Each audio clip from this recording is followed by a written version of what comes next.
Happy Thursday, everybody. Happy Thursday. I know it's raining outside, but it is okay. Good morning, Felix. Yeah, it was a little slow getting on, so that's why just 3 or 4 minutes behind, but that is okay. Sometimes technology works like that. I hope y'all guys are having a great morning, even though it's raining. We're still having a great morning nonetheless. I think I have published the attendance quiz. So if you would please go to, and I'm going to double check too, the attendance quiz, I do believe is ready, but let me check.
Well, I thought I put it up there.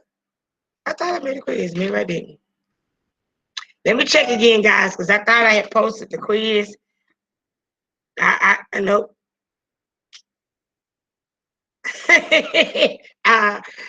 Johnson, I still got it on my watch. I hadn't let me delete it. Let me go in and put it in. I thought I put it in. I don't know what I was doing. Hold on, guys. Right, y'all waiting. Everybody go in. I am glad. I'm glad that we are okay, but it's a lot of water out there, and I think I hit a patch of it in my SUV. It stays straight, but I was like, everybody go begin working in typing.com. Do a lesson. Hold up. I might have to switch.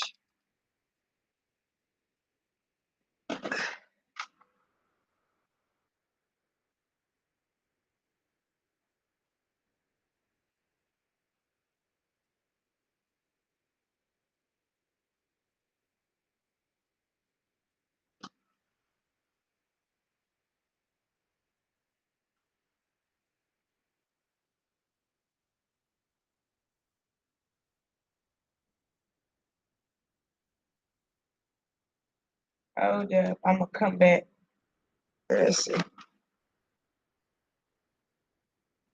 Okay. Begin work in typing.com. Sorry for the typo.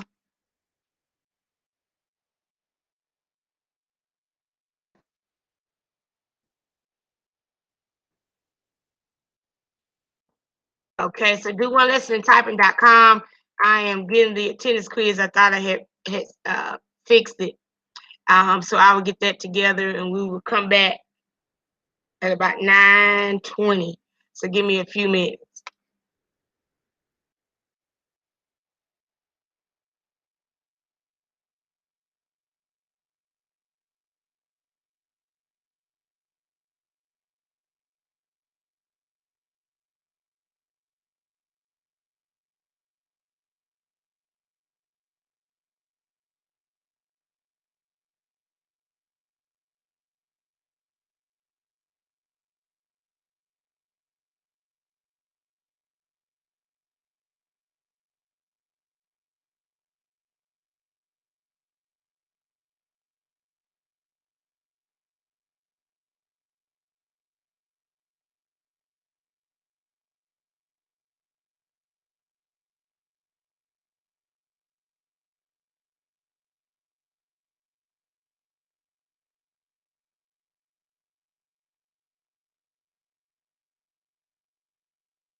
Shamir, did you come in on Tuesday for our meeting?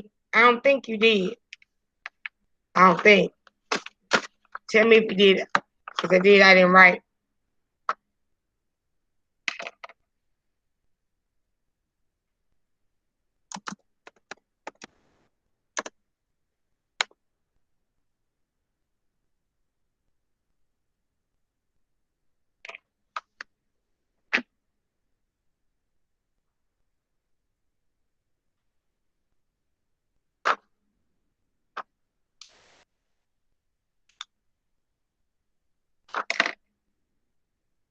Shamir.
Abby, did you see my message in chat?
Hey, Hugo.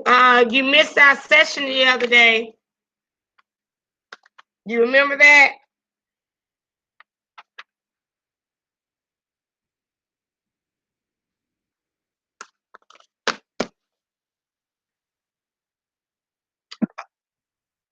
Yeah, I set up a second time with you, and you still didn't make it.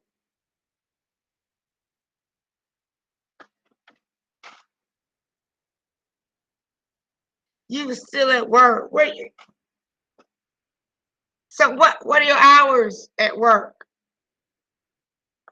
Are you open? Are you free today? Let me know if you're free today.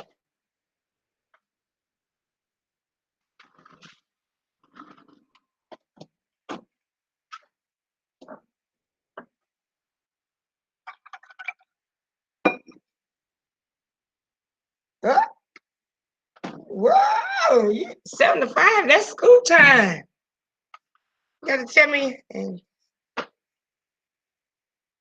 So you're open today? Could we meet today at 11? Let's do it, because y'all should be out of class. Let's set up from 11:15 to 11:25 today. I'll send you another invite. Please accept it.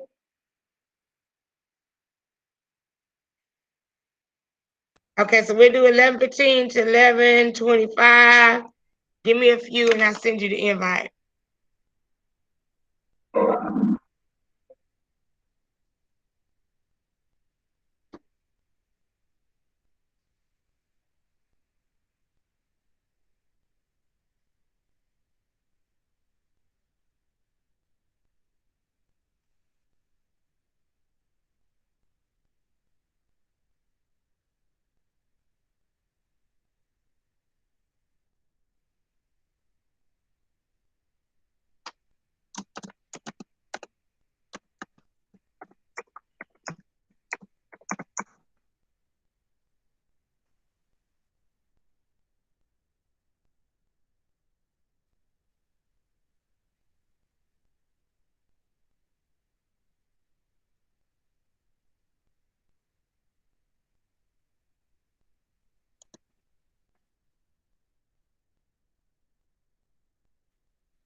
Okay, here you go. I just sent you the invite.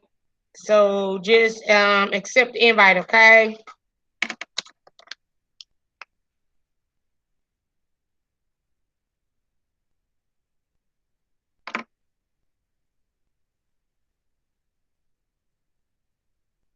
Lydia, are you free today from 11:25 until 11:35?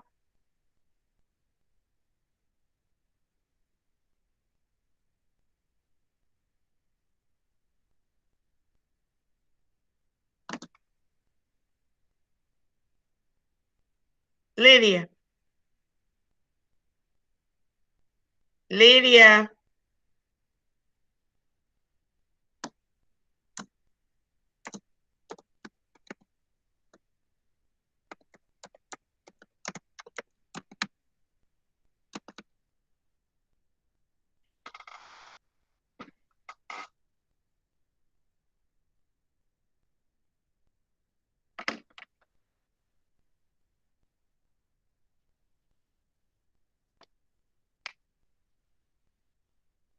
Lydia.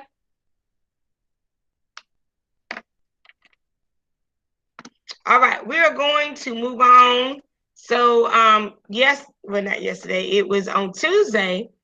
I wanted to go over the PowerPoint. Some of you have done the guided notes, and that is awesome. But I still like to cover information. Okay, so we are dealing with customer service, and we're dealing with resolve conflicts with or for customers to encourage repeat business. Because we want to make sure that we're giving great customer service, that we're resolving any issues, so those customers will come back to us and not to our competitors. This section here is dealing with how to handle difficult customers. There are three types of customers, difficult customers, I might add. You have your disagreeable. You have, hold on, let me see if I can make it go zoom.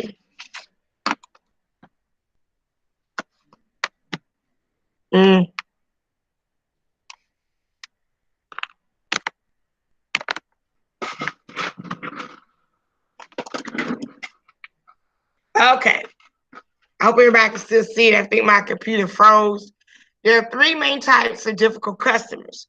You have one is your disagreeable. They are unpleasant and hard. You're not presenting anymore. Say it again. You're not presenting anymore. It went away. It went away. Yeah, we having technical difficulties today. I think the rain is doing it, but it's okay. Okay, can you see it now? Yep, it's up. Okay, thank you so much. Thank you. All right, so again, we have three types of difficult customers. We have the disagreeable, they're unpleasant, hard to help. We have the domineering, superior, think they're all that, feel they know more and are better than the average person. They are overly confident. Then you have your dishonest customers, intentionally attempt to avoid paying part or all of the price for a good or a service. I have come in contact with all three. Then there are the categories of a disagreeable customer. They are argumentative. That means they seem to look for problems and disagree. They are impatient. They show verbally and non-verbally that they do not want to wait. They have the leave me alone attitude. Don't want any assistance or any advice. So when they're like that, I just back off. I always ask them, do you need any assistance? If they, I can tell if they don't want to be bothered, I said, well, just let me know if I can help you with anything, and I walk away. Categories of disagreeable customers. You have your irritable, you have your moody. Display any attitude that is difficult to deal with. We have moody people. Everybody knows somebody who's very moody. 1 minute, they're happy. The next minute, oh, they're real gloomy. So those type of people, I really try to avoid. Insulting. They make unpleasant remarks or use foul language. Complaining. Think everything is wrong. Then the categories of disagreeable customers, they're slow, methodical, that means they're hesitant to make buying decisions. They require a lot of time to decide. Then domineering customers, they are suspicious. They want facts and proof before making the final buying decision. They question everything you tell them. Well, why is it like this? Why does it have to be like that? Has had previous bad experience with other businesses. Okay. Ways customers are dishonest. They always trying to take advantage of employees. They do not pay for products like they theft um, or shoplifting. Purchase goods. They use them and return them.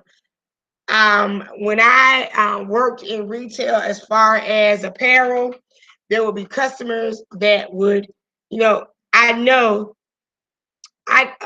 that they would personally bring, they would wear the items. If you ever see somebody 9 times out of 10, if they still have a tag on their clothes and you say, "Oh, you got you left the tag on," oh, it's okay. I meant to leave it on.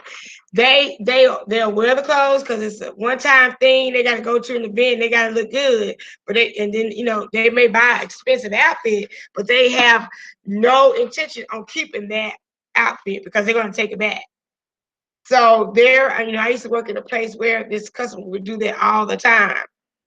And this person actually worked at another retail chain that was in the mall, because when I was working in the mall, and this person would wear the dresses and bring the dresses back. I also had a family member like that, and I kind of caught on because every time, I would see her, like on occasion of 2 or 3 different times, maybe one time, but not 2 or 3 different times you keep seeing a tag, because their plans are to return items. So that's why it's always good sometimes to wash the item if it's apparel before you wear it yourself. Dishonest customers, they switch or alter prices in stores. I've had customers that switch tags, all sorts of things. They damage goods in store and they ask for a discount.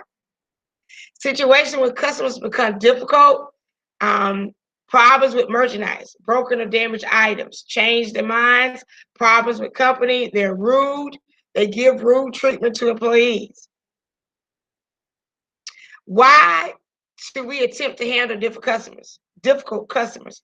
The customer is always right. And that has always been my saying, because I learned it early on in working in retail. And I tell you, and I tell anybody, that's been the slogan for retail in general. The customer is always right. And it goes a little bit further. It says, the customer is always right, even when they're wrong.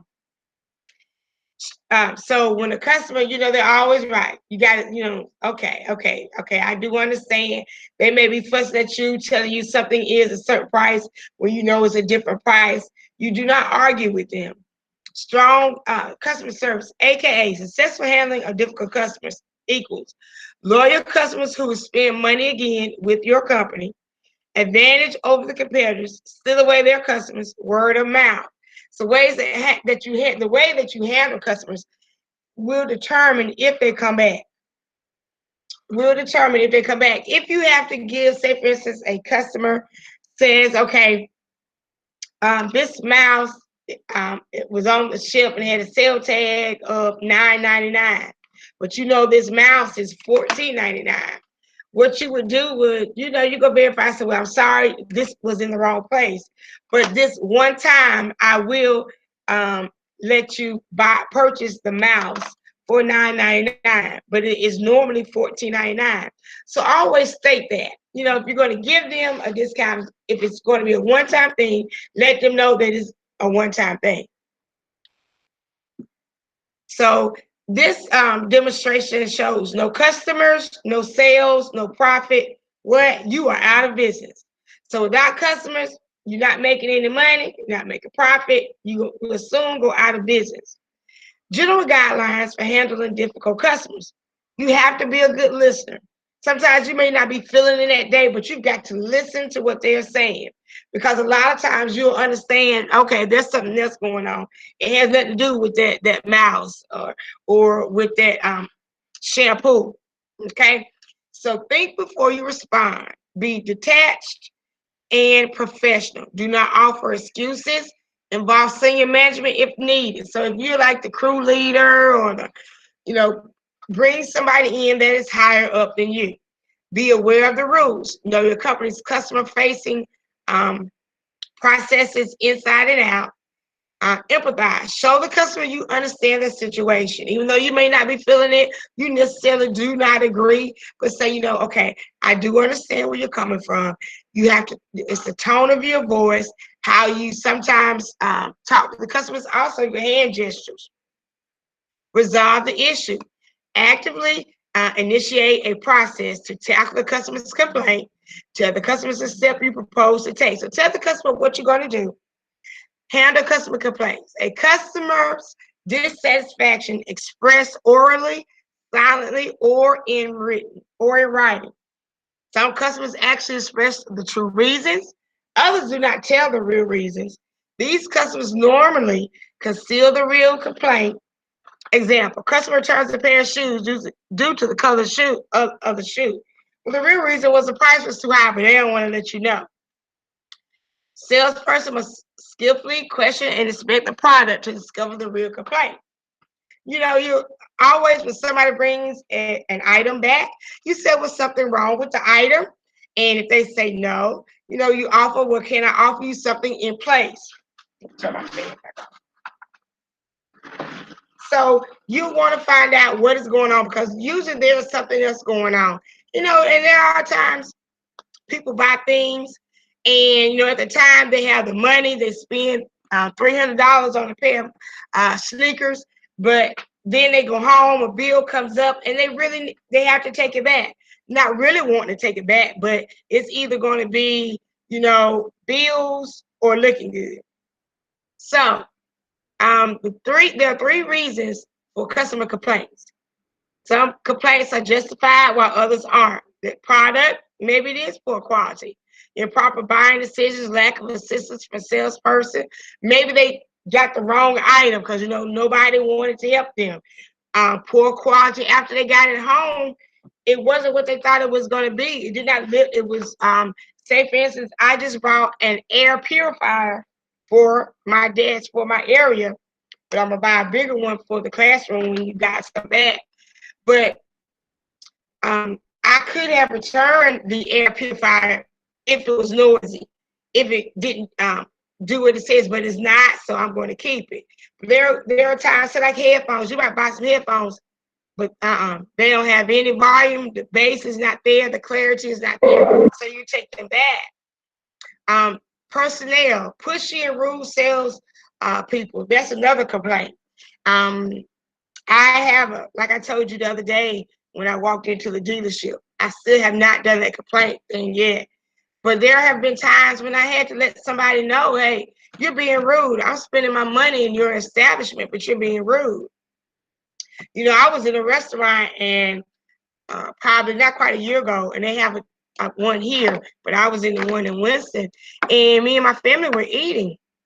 And there were, I think, a couple other groups of people in there, and yeah, they closed at 11. I didn't know they closed at 11. It was like 5 minutes to 11, and they were like, "Well, we close at 11 o'clock. Y'all gonna have to." No, if I've already purchased my food, I'm gonna sit there and eat. You can do your cleaning, whatever you need to do, but you never tell the customer, "Oh, we close in 5 minutes." You don't do that. You will do whatever you have to do to keep that customer. Okay. So also business, the type of business offered or lacking. Example, refusing to accept a credit card. Everybody now, I know, if you're in any type of business, you should accept a credit card. But there are some businesses who only do cash only.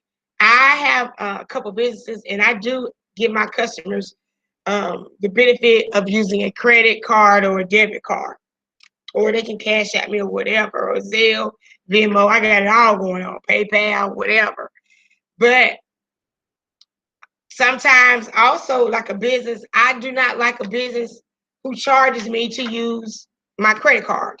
I had to go pay a bill recently, but I didn't want to go get the money out, so I just paid with my card, but then they charged me like 5% over my total, so I had to pay like another $7 to pay um that bill. Like my daughter is at college and she has an apartment. So normally we'll go and get a money order, but the other last week I didn't feel like even doing that. I said, no, just go ahead and pay it with the card. Okay, you charge me extra on top of paying for her rent to use a card. So I think that's one of a customer complaint. Don't follow the policy. Examples: don't take back a return. I typically do not shop with a retailer who does not let me return something, because something could be wrong with the item and I don't see it then, but when I get home. Or I don't shop with a retailer who does not accept returns or only wants to do exchanges. Because it may not be I want anything else. I want my money back, or however I pay, whatever way I pay for it. Okay. So there are costs of customer complaints that do, loss of sales from the present and the future. One dissatisfied customer may tell other potential customers. Damage brand image, it can damage your image. Additional record keeping paperwork equals time. So when you have customer complaints, you got to document all that. It's going to take time away from you doing something else. Markdowns on return goods. Half of return goods are resold, but at a reduced price. I disagree and I agree. Some items that may be returned because they are damaged, they do often mark down. If you go to like Lowe's, Home Depot, and you see refrigerators or stoves that may have a dent, they often are returns. Sometimes you also will be, if you're a customer, and say for instance you buy a phone. You get the phone home, you've had it 14 days, you decide you don't want that phone. A lot of times when you take that phone back, they'll let you return it, but then they charge you a 25% restocking fee. That means they're going to charge you 25% more than what you paid for it, because they're going to have to put it back in their stock, which to me doesn't make a whole lot of sense. But I see sometimes they could have sold that item to somebody who wasn't going to return it. Benefits of customer complaints: goodwill. Properly selling complaints will promote goodwill, positive feelings toward the business, increase sales, and buying information. Use previous complaint information, and that's going to help you maybe not get that complaint again. When you have increased sales, repeat customers, and they tell other people. Importance of appropriately handling customer complaints. You should it should be immediate. Don't wait forever to handle a customer complaint. It needs to be effective. You need to let the customer know what you're going to do to resolve the problem, so they will come back to your establishment. You need to offer customer satisfaction. You need to follow the company policy and the company procedure. So the importance, handling a customer complaint, get on it then. Don't wait. If something happened today, which is Thursday, then by Friday, you should be in contact. On Thursday evening, you should be in contact with that customer. Handling customer complaints, develop a company policy. If you do not have one, you need to get one. And I think when you're establishing a business, that should be in your, when you're establishing a business, it should be at the forefront of, because you're going to have customer complaints. The general rules followed by personnel avoids misunderstanding, fair and consistent treatment of customers, flexible for interpretation by management, based mainly on customer satisfaction. Also, you need to develop the company procedures. There should be a step-by-step process for performing specific tasks. This is processes, but I said process, which is the same. When handling a customer complaint, you need to listen for the reason of the complaint. Thank the customer for bringing the problem to your attention. Restate the complaint to make sure you are on the same page. Make sure you got everything covered. Investigate the problem. Explain the company policy to the customer. Take action to solve the complaint. When handling a customer's complaint, a salesperson must remember, take action based on the solutions that are possible within the business's policies. Don't offer a customer something that you know you cannot deliver, that you know that the company would not allow. Prevent customer complaints by accurately determining each customer's needs, suggesting appropriate products to meet those needs. General steps to successfully handling a customer's complaint. Salesperson must fully understand a customer's complaint, decide if the complaint is justified, meaning is it legitimate, is it warrant for a discount or whatever you're going to do. Sometimes, more than likely, that business will do what they need to do. I know that I don't know if I told you, I had bought my mom a mattress about 2 years ago, and probably about 30 days after my mom getting it, she said, this mattress doesn't sleep well. It's starting to hurt my back. I'm like, wait a minute now. So I called the company. It's a well-known mattress company. And I had to fill out this thing. They sent somebody out to inspect the mattress. The person, I found out that there was a defect in the mattress. They put it out on paper, and they also put it in the documents so it can be reviewed online. The company wanted me to pay $175. They were going to give me a new mattress, but they wanted me to pay $175 for delivery. I was like, oh no, I'm not doing that. It was a defect, not my problem. You need to cover the shipping. Then they went down from $175 to $75. I said, no, I'm still not doing that. I would never shop with you again. And I let people know when I said that, they returned, gave me a new mattress, and they covered the cost of shipping, which they should have done from the beginning. If it was a defect, your defect, it wasn't my problem. So lastly, you need to decide, investigate the problem, determine how the situation can be handled within the company policy. I know that I've covered a lot. I always like to cover the PowerPoints, and I specifically want to cover this on how to deal with customers. But I also wanted to show you and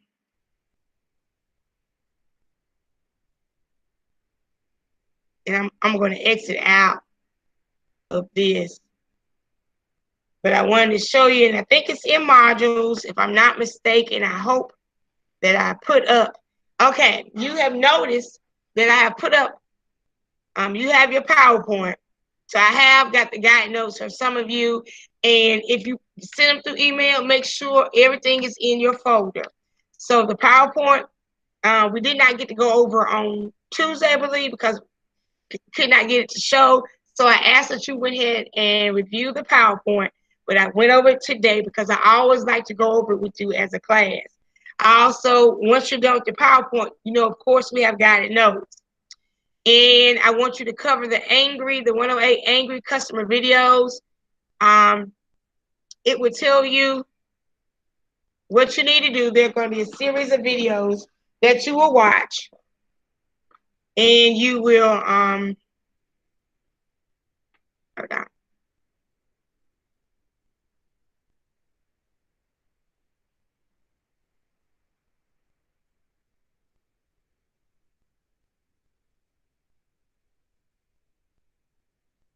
Okay, so this first video we watched, I think possibly on Monday, but I want you to watch it again. After you're done reviewing the video, you need to record the tips for dealing with angry customers. I want you to put it down here.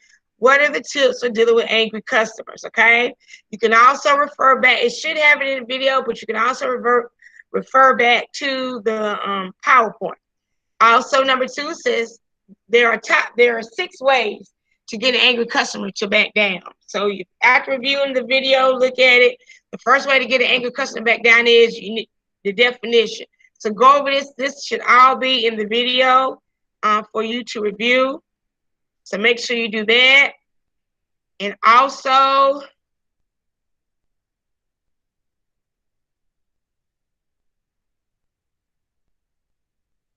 if you would look back, also I want you to make sure that you do the customer service scenario. So please do that. So you are responsible for this week getting your 1.0 guided notes completed. doing the angry video, customer video, and the customer service scenario. This should all be completed by Sunday, okay? Make sure you complete all of that by Sunday. Also want to encourage you to keep working in typing.com. You should be on intermediate level. That will be due by November 22nd. So I also want to encourage you to do that. Be on the lookout for emails. I'm sending you emails. I even tried to respond back to you here, and you do not respond back to me.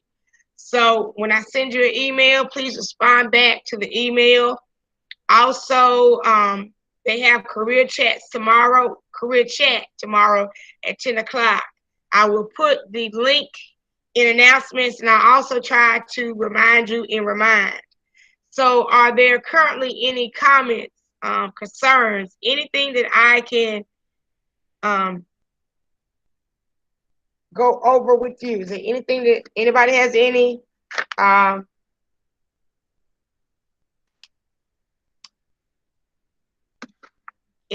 comments, anything that I can go over with you?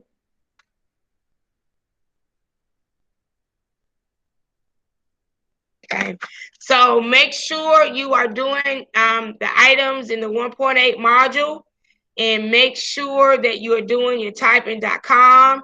Make sure you check your announcements today and tomorrow.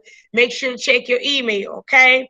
And once you get an email from me asking you to join in one of the sessions, I want you to accept it and come on. It'll only be about 5 or 10 minutes, okay? 10 minutes at the most. 5 minutes is probably what it will be. Also, we'll begin reviewing on Monday for our benchmark that we will have Thursday. So we'll review Monday and Tuesday for our benchmarks. So make sure that you're on the you come to class. Make sure you hear Monday and Tuesday for the review. Make sure you hear every day. Okay, so I will talk with y'all guys later. Have a good weekend, everybody. Bye-bye.